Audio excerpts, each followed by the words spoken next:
Outra situação a ser avaliada é quando uma reação possui impurezas, ou seja, os reagentes não são puros. Desse modo, eu tenho que avaliar qual é o grau de pureza para assim conseguir fazer um cálculo adequado. Então, consideremos, por exemplo, o caso do calcário, que é um mineral formado principalmente por carbonato de cálcio, CaCO3, porém acompanhado de várias impurezas. Se 100 gramas de calcário encontra-se 90 gramas de carbonato de cálcio e 10 gramas de impureza, dizemos que a pureza desse reagente é 90% e 10% de impureza. Para o cálculo estequiométrico é importante a seguinte definição. Grau de pureza é o quociente entre a massa da substância principal e a massa total da amostra. Ou seja, eu levo em conta apenas a pureza para fazer os cálculos. Então, por exemplo, deseja-se obter 180 litros de dióxido de carbono medidos nas condições normais pela calcinação de um calcário de 90% de pureza. Qual a massa de calcário necessária? Então, eu vou montar a equação e vou avaliar a pureza. Primeiramente, mostrando como a equação deveria ocorrer se fosse 100% a pureza. Então, nessa equação aqui, nós avaliamos que a calcinação é carbonato de cálcio mais óxido de cálcio, formando CO2 gasoso. Nessa reação, 100 gramas de carbonato de cálcio geram 56 gramas de óxido de cálcio e 44 gramas de CO2. Como a gente está avaliando em litros, 100 gramas de carbonato de cálcio, que vale 1 mol, produz 1 mol de CO2, 22,4 litros. Nós queríamos saber quanto seria usado de carbonato para produzir 180 litros. Então, 180 litros para X. A massa total de carbonato de cálcio obtida aqui, então, seria 180 vezes 100, divididos por 22,4, dá 803,57 gramas de carbonato de cálcio, caso ele fosse puro. Mas como ele só tem 90% de pureza, então eu coloco esse valor de 803,57 para 90. 100%, que seria a massa total do calcário que eu devo utilizar para que eu tenha 90% equivalente a isso, seria de 892,86 gramas. 90% dessa massa total equivale aos 803,57 que gerariam na reação 180 litros de dióxido de carbono.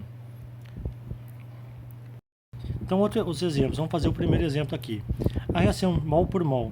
Quantos mols de oxigênio reagem com 3,17 mols de alumínio? Então, na reação, o alumínio reage com oxigênio formando óxido de alumínio, Al2O3. Para balancear a equação, 2 alumínios reagem com 3 meios de O2, ou seja, 2 mols para 1,5. Como eu quero saber 3,17, eu coloco X. Então, aqui, 3,17 vezes 2 divididos por 1,5.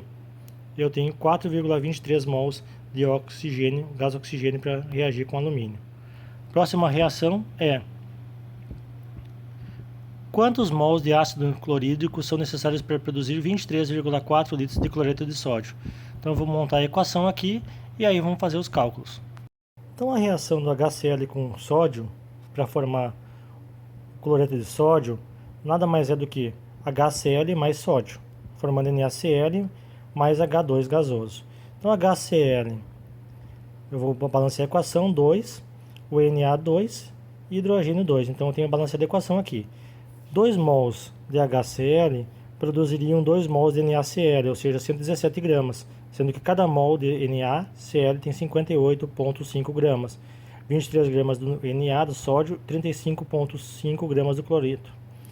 Então aqui, 2 para 117, X para 23,4. Então 23,4 vezes 2, divididos por 117, dá 0,4 mols de ácido clorídrico para produzir essa quantidade de NaCl do exercício, que é quantos mols de ácido clorídrico são necessários para produzir 23,4 gramas de cloreto de sódio. O próximo é: qual a massa de água dada em gramas produzidas a partir de 80 gramas de gás hidrogênio? Então, nós temos que montar a equação. A equação de água se dá, então, H2 mais O2 formando H2O. Ou seja, balanceando a equação, eu tenho 1 meio de oxigênio. 2 gramas de gás hidrogênio produzem 18 gramas de água. 8 gramas que o exercício nos dá, produziriam X. Então, 8 vezes 18 divididos por 2. 72 gramas é a massa de água produzida a partir de 8 gramas de gás hidrogênio, considerando a reação 100%. O exemplo 4. Calcular o volume de gás carbônico produzido na reação de 16 gramas de oxigênio com monóxido de carbono. Então, vamos montar a equação aqui primeiro. Então, esse exercício é tranquilo. A reação, então, monóxido de carbono com oxigênio, produzindo CO2, eu balanço a equação, coloco 1,5 aqui. Então, 1 mol reage com meio mol, formando 1 mol.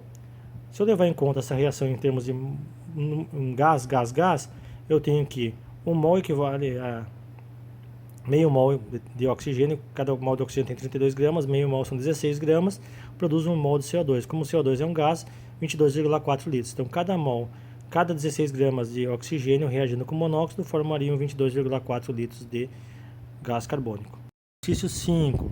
Quantas moléculas de água são produzidas a partir de 16 gramas de oxigênio reagindo com excesso de hidrogênio? Então, observando essa equação aqui, hidrogênio gasoso reage com meio de oxigênio formando água, H2O gasoso. Mais de 2 gramas de hidrogênio são utilizados, então o hidrogênio com excesso não leva em conta na equação. 16 gramas de oxigênio, ou seja, meio mol de O2, produzem 18 gramas de água.